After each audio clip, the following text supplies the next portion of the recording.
Hey everyone, Kristen Atkinson here from CFB Edmonton, and today I'm going to go through all the ins and outs, the pros and cons, and the how-tos of foam rolling. So we all know that stretching is used before physical activity or sport as part of a warm-up routine.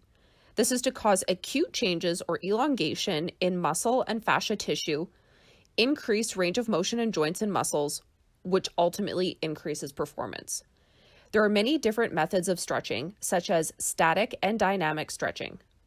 When it comes to athletic performance, however, prolonged static stretching alone, with no other methods used, has been shown to negatively affect performance via reduced force production.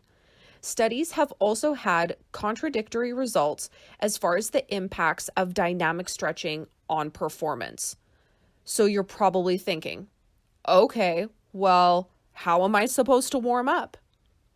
Myofascial release is a therapeutic intervention for releasing soft tissue from areas of abnormally tight fascia. Myofascial release is aimed at restoring the optimal length and function of a tissue.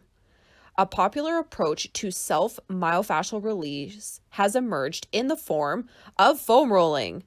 The advocates for foam rolling contend that it can assist in correcting muscular imbalances, improve neuromuscular efficiency, range of motion, and markers for strength and power. Even though conflicting evidence has questioned the efficacy of foam rolling in these areas, the important factor stands that the benefits occur without the negative effects on physical performance. Next, we're going to review our anatomy so that we can understand what's going on below the surface when we are foam rolling. First off, the term myofascial means myo, which is a prefix for muscle or related to muscle, and fascia being a connective tissue. So fascia is a thin layer of connective tissue that surrounds bones, muscles, and organs in the body. It acts as a support, stability, and cushion mechanism for bones and muscles. Fascia moves in a thixotropic fashion in that the more it moves, the softer and more malleable it becomes. When it becomes more static and doesn't move as much, it becomes more solid and adhesive.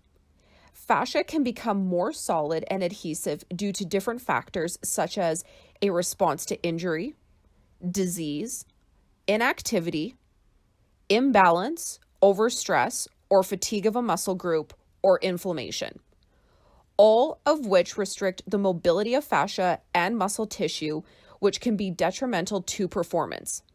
It is vital that the fascia be loose and malleable, as it has been found to help with the mobility of the muscle, cellular circulation, and the elasticity of a muscle. So before hopping on a foam roller, we need to decide what foam roller to use.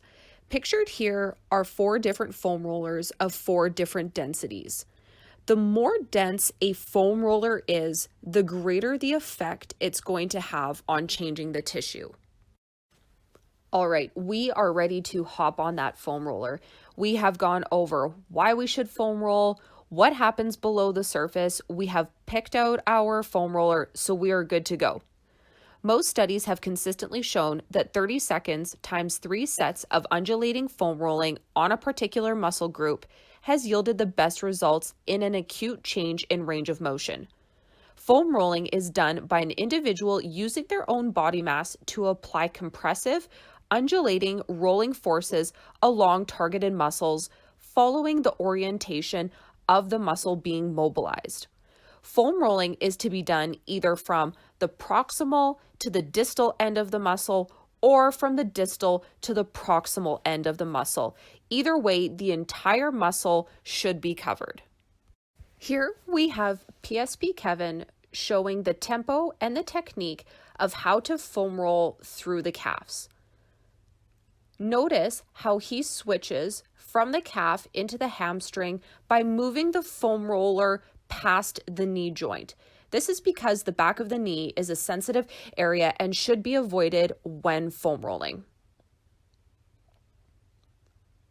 Here we have PSP Kevin demonstrating how to foam roll the mid and upper back.